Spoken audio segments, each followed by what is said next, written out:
অসম প্ৰকাশন পৰিষদ আৰু সদৌ অসম পুথি প্ৰকাশক আৰু বিক্ৰেতা সন্থাৰ উদ্যোগত শিলচৰত অনুষ্ঠিত হৈছে অসম গ্ৰন্থমেলা। শিলচৰ পুলিচ পেৰেড গ্ৰাউণ্ডত সোমবাৰৰ প্ৰাৰম্ভ হোৱা গ্ৰন্থমেলাখন 10 ডিচেম্বৰলৈ অনুষ্ঠিত হ'ব। গ্ৰন্থমেলা চৌহদত অস্থায়ীভাৱে সজাই তোলা জুবিন গাৰ্গ প্ৰেক্ষাগৃহত গ্ৰন্থমেলাখন আনুষ্ঠানিকভাৱে উদ্বোধন কৰে মন্ত্ৰী ডক্টৰ ৰণোজ পেগু, কলকাতা বিশ্ববিদ্যালয়ৰ প্ৰাক্তন অধ্যাপক সাংবাদিক ডক্টৰ পাৰ্থ চট্টোপাধ্যায়। অনুষ্ঠানত উপস্থিত থাকে শিলচৰৰ বিধায়ক দীপায়ন চক্ৰৱৰ্তী, অসম প্ৰকাশন পৰিষদৰ সচিব প্ৰমোদ কলিতা, জিলা আয়ুক্ত মৃদুল কুমাৰ যাদৱ সহ বহু বিশিষ্ট ব্যক্তি। অসম প্ৰকাশন পৰিষদ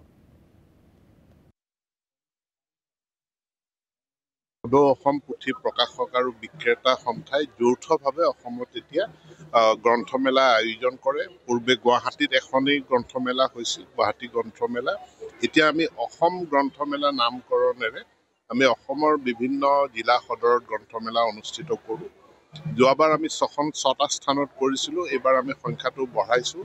8টা স্থানত গ্ৰন্থমেলা অনুষ্ঠিত হৈছে। তাত প্ৰতি 2 বছৰৰ মূৰে মূৰে প্ৰত্যেকখন জিলা সদৰত আমি গ্ৰন্থমেলাৰ আয়োজন কৰাৰ পৰিকল্পনা কৰিছোঁ।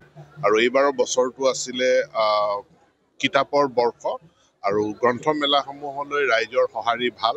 আজিৰ পৰা 10 তাৰিখলৈকে শিলচৰত যি গ্ৰন্থমেলা অনুষ্ঠিত হৈছে, মই ইয়াক আনুষ্ঠানিকভাৱে আজি উদ্বোধন কৰি সকলো ৰাইজক গ্ৰন্থমেলাত আহিবৰ কাৰণে অনুৰোধ জনাইছোঁ আৰু কিতাপ কিনিবৰ কাৰণে অনুৰোধ জনাইছোঁ। প্ৰায় প্ৰস্তুত হৈ গৈছে আৰু ডিচিৰ অধীনত এখনকৈ কমিটি গঠন কৰা হৈছিলে। আমাৰ নিড বেচিছ শিক্ষক, যাতে থকা ঠাইতে আৰু এজন শিক্ষক নহয়, য'ত নাটনি আছে তাতেই যাতে শিক্ষক নিযুক্তি হয়।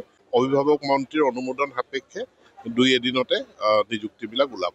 এইখিনি মহাবিদ্যালয়ক আমি বিশ্ববিদ্যালয়লৈ উন্নীত কৰিছোঁ। প্ৰথম পৰ্যায়ত তেওঁলোকৰ আন্তঃগাঁথনি উন্নয়ন কৰাৰ কাৰণে আমি 10 কোটি টকাৰ আবণ্টন দিছোঁ, আৰু সেইটো এই বছৰ গুৰুচৰণ বিশ্ববিদ্যালয়লৈ তাৰ প্ৰশাসনিক যিটো অনুমোদন, এডমিনিষ্ট্ৰেটিভ এপ্ৰুভেল, সেইটো হৈ গৈছে। গতিকে DPR প্ৰস্তুত কৰি PWDয়ে খুব সোনকালে কাম আৰম্ভ কৰিব। মাটি আমি পাইছোঁ। মাটিৰ ক্ষেত্ৰত এটা চূড়ান্ত সিদ্ধান্ত ল'ব লাগিব। গতিকে মই স্থানীয় মন্ত্ৰী, আমাৰ বিধায়ক, তেওঁলোকৰ লগতো আমি আলোচনা কৰিম, বিশ্ববিদ্যালয়ৰ লগতো আলোচনা কৰিম।